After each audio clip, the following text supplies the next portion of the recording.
சின்ன பொண்ணு இந்த ட்ரெஸ்ல ரொம்ப சூப்பரா இருக்கு நீ. ஏன் ரொம்ப நாளா எனக்கு காஞ்சிபுரம் பட்டு எடுத்தாரன்னு சொல்லி ஏமாத்திட்டு இருக்கிய. நீ போமாங்க நிறையப்ப கிளம்பு.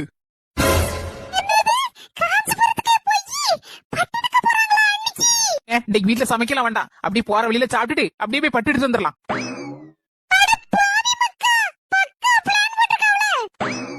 சூடான சுவையான பருப்பு வடை, மொறு மொறு மொறு பருப்பு வடை. ஐயோ என் பருப்பு வடை.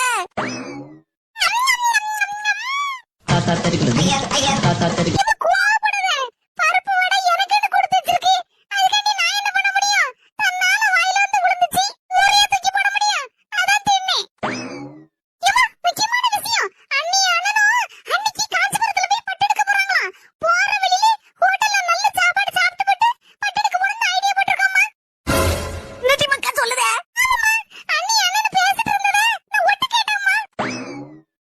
அவங்களுக்கு மட்டும் பட்டு ஹோட்டல் சாப்பாடு, நமக்கு ஆர்ன கஞ்சி பழங்கஞ்சி.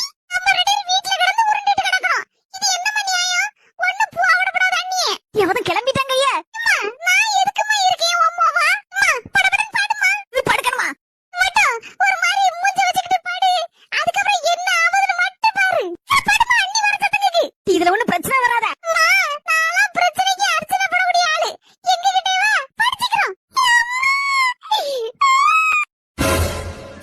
இன்னாத்து என்னாச்சு அத்தைக்கு?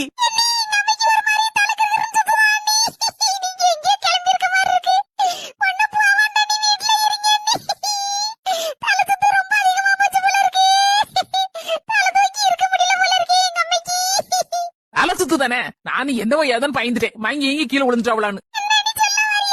இல்ல, காஞ்சிபுரத்துக்கு எல்லாருமா சேர்ந்து, அதான் நீ உங்க அம்மா உங்க அண்ணே எல்லாரும் சேர்ந்து போற வழியில நல்ல ஹோட்டலா பார்த்து சாப்பிட்டு எடுத்துட்டு அப்படியே பட்டு எடுத்துட்டு வரலாம்னு நினைச்சேன். கூட்டிட்டு போலாம் தான் கிளம்பலாம்னு சொல்லி கூப்பிட வந்தேன். ஐயா அதுக்குள்ள இப்படி தலை சுத்து வந்துட்டா இனிமே எப்படி கூட்டு போக முடியும்? தலை சுத்த வச்சுட்டு காஞ்சிபுரம் வரைக்கும் பட்டு எடுக்க போனா சரிப்பட்டுடாது உங்க அம்மைக்கு. அதனால உங்க அம்மா வீட்டுல மாத்திரையை போட்டுட்டு ரெஸ்ட் எடுக்கட்டும். கூட துணைக்கு நீ இருந்துக்கா, கஞ்சி இஞ்சி ஏதாவது வச்சு கொடு. நாங்க ரெண்டு பேரும் ஹோட்டல்ல போய் அப்படியே சாப்பிட்டுட்டு காஞ்சிபுரத்துல போய் பட்டு எனக்கு மட்டும் எடுத்துட்டு வரேன். உங்களுக்கு என்னைக்காவது ஒரு நாள் வசதி இருக்கும் போது உங்களை என்ன கூட்டிட்டு போறேன். அப்படி இல்ல எங்க ஏதாவது ஒரு சேலையை எடுத்துக்கலாம். உங்க அம்மையை பத்திரமா பாத்துக்கோ. நான் காஞ்சிபுரம் போயிட்டு வரும்போது உனக்கு ஸ்பெஷலாட்டு அல்வா வாங்கிட்டு வரேன்னா அல்வா அல்வா.